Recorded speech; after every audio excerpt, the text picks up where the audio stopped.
Don Quijote de la Mancha, de Miguel de Cervantes. Narrado por María de Luján Chanfania. Primera parte. Capítulo 8.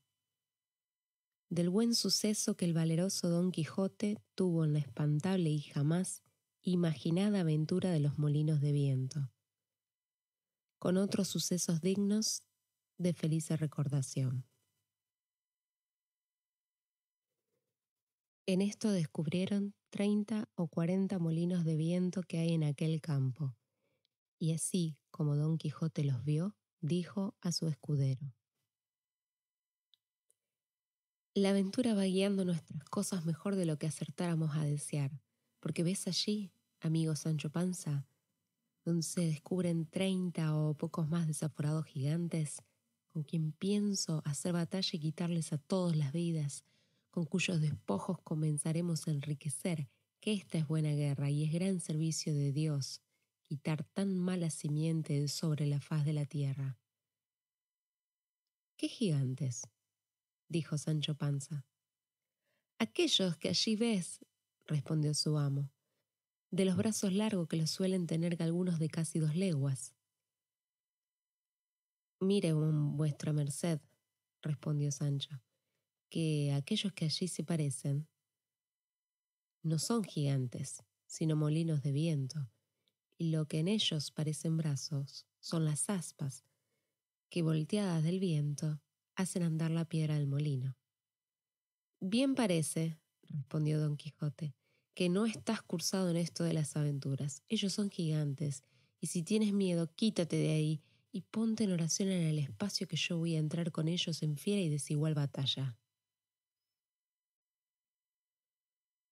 Y diciendo esto, dio de espuelas a su caballo Rocinante, sin atender a las voces que su escudero Sancho le daba, advirtiéndole que sin duda alguna eran molinos de viento, y no gigantes aquellos que iba a acometer. Pero él iba tan puesto en que eran gigantes, que ni oía las voces de su escudero Sancho, ni echaba de ver, aunque estaba ya bien cerca, lo que eran. Antes iba diciendo en voces altas: Non fuyades, cobardes civiles criaturas, que un solo caballero es el que os acomete. Levantóse en esto un poco de viento, y las grandes aspas comenzaron a moverse, lo cual, visto por Don Quijote, dijo: Pues aunque mováis más brazos que los del gigante Briareo, me la habéis de pagar. Y diciendo esto, y encomendándose de todo corazón a su señora Dulcinea, pidiéndole que en tal trance le socorriese, bien cubierto de su rodela con la lanza en el ristre, arremetió a todo el galope de Rocinante y embistió con el primer molino que estaba delante, y dándole una lanzada en el aspa, la volvió el viento con tanta furia que hizo la lanza pedazos, llevándose tras sí al caballo y al caballero, que fue rodando muy maltrecho por el campo. Acudió Sancho Panza a socorrerle a todo el correr de su asno, y cuando llegó halló que no se podía menear. Tal fue el golpe que dio con él Rocinante. Válame Dios, dijo Sancho, ¿no le dije yo vuestra merced que mirase bien lo que hacía, que no eran sino molinos de viento y no lo podía ignorar sino quien llevase otros tales en la cabeza? Calla, amigo Sancho, respondió Don Quijote, que las cosas de la guerra más que otras están sujetas a continua mudanza, cuanto más que yo pienso, y es así verdad, que aquel sabio Frestón que me robó el aposento y los libros ha vuelto estos gigantes en molinos por quitarme la gloria de su vencimiento. Tal es la enemistad que me tiene, mas al cabo han de poder poco sus malas artes contra la bondad de mi espada. Dios lo haga como puede, respondió Sancho Panza, y ayudándole a levantar, tornó a subir sobre Rocinante, que medio despaldado estaba, y hablando en la pasada aventura, siguieron el camino del puerto Lápice, porque allí decía Don Quijote que no era posible dejar de hallarse muchas y diversas aventuras, por ser lugar muy pasajero, sino que iba a ser muy pesaroso. por haberle faltado la lanza, y diciéndole a su escudero le dijo: Yo me acuerdo haber leído que un caballero español llamado Diego Pérez de Vargas, habiéndosele en una batalla roto la espada, desgajó de una encina un pesado ramo o tronco, y con él hizo tales cosas aquel día, y machacó tantos moros que le quedó por sobrenombre Machuca. Y así él como sus descendientes se llamaron desde aquel día en adelante Vargas y Machuca. Hete dicho esto porque de la primera encina o roble que se me depare, pienso desgajar otro tronco, tal y tan bueno como aquel que me imagino, y pienso hacer con él tales hazañas que tú te tengas por bien afortunado de haber merecido venir a ellas y ser testigo de cosas que apenas podrán ser creídas.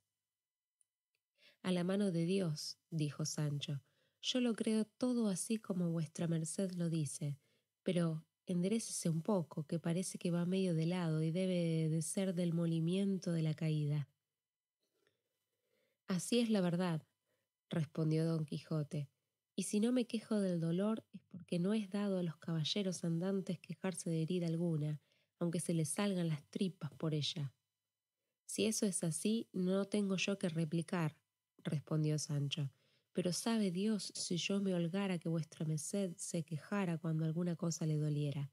De mí sé decir que me he de quejar del más pequeño dolor que tenga, si ya no se entiende también con los escuderos de los caballeros andantes eso del no quejarse.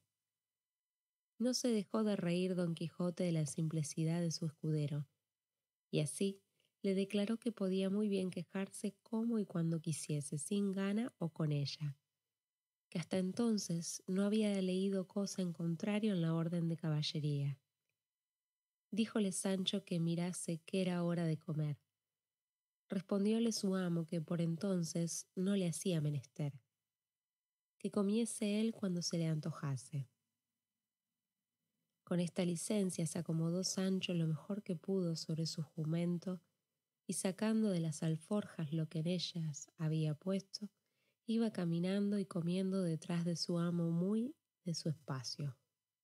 Y de cuando en cuando empinaba la bota con tanto gusto que le pudiera envidiar el más regalado bodegonero de Málaga, y en tanto que él iba de aquella manera menudeando tragos, no se le acordaba de ninguna promesa que su amo le hubiese hecho, ni tenía por ningún trabajo, sino por mucho descanso, andar buscando las aventuras por peligrosas que fuesen.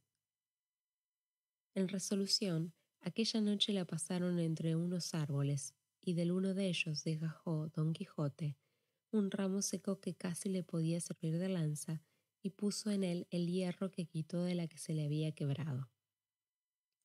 Toda aquella noche no durmió don Quijote pensando en su señora Dulcinea, por acomodarse a lo que había leído en sus libros cuando los caballeros pasaban sin dormir muchas noches en las florestas y despoblados, entretenidos con las memorias de sus señoras. No la pasó así Sancho Panza, que como tenía el estómago lleno, y no de agua de chicoria, de un sueño se la llevó toda, y no fueran parte para despertarle. Si su amo no lo llamara, los rayos del sol que le daban en el rostro, ni el canto de las aves que muchas y muy regocijadamente la venida del nuevo día saludaban. Al levantarse, dio un tiento a la bota y hallóla algo más flaca que la noche antes. Afligiósele el corazón, por parecerle que no llevaban camino de remediar tan presto su falta.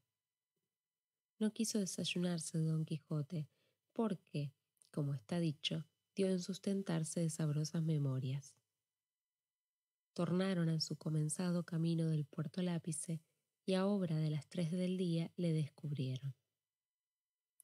Aquí, dijo en viéndole don Quijote, podemos, hermano Sancho Panza, meter las manos hasta los codos en esto que llaman aventuras, mas advierte que aunque me veas en los mayores peligros del mundo, no has de poner mano a tu espada para defenderme, si ya no vieres que los que me ofenden es canalla y gente baja, que en tal caso bien puedes ayudarme, pero si fueren caballeros, en ninguna manera te es lícito ni concedido por las leyes de caballería que me ayudes, hasta que seas armado caballero.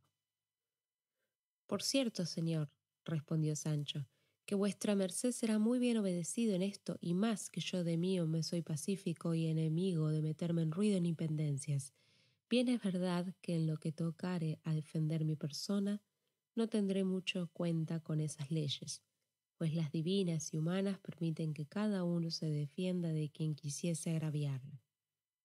No digo yo menos, respondió don Quijote, pero en esto de ayudarme contra caballeros has de tener a raya tus naturales ímpetus.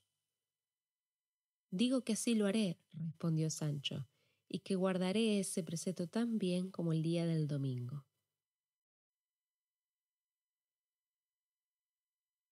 Don Quijote de la Mancha, de Miguel de Cervantes. Narrado por María de Luján Chanfania. Miguel de Cervantes Saavedra nació en 1547 y falleció en 1616. Fue un novelista, poeta y dramaturgo español. Es considerada la máxima figura de la literatura española y es universalmente conocido por haber escrito el ingenioso hidalgo Don Quijote de la Mancha, novela conocida habitualmente como El Quijote, que muchos críticos han descrito como la primera novela moderna. A partir de una sátira corrosiva de las novelas de caballería, el libro construye un cuadro tragicómico de la vida y explora las profundidades del alma a través de las andanzas de dos personajes arquetípicos y contrapuestos: el iluminado Don Quijote y su prosaico escudero Sancho Panza. La primera parte fue publicada en 1605 y la segunda en 1615, unos meses antes de la muerte de su autor.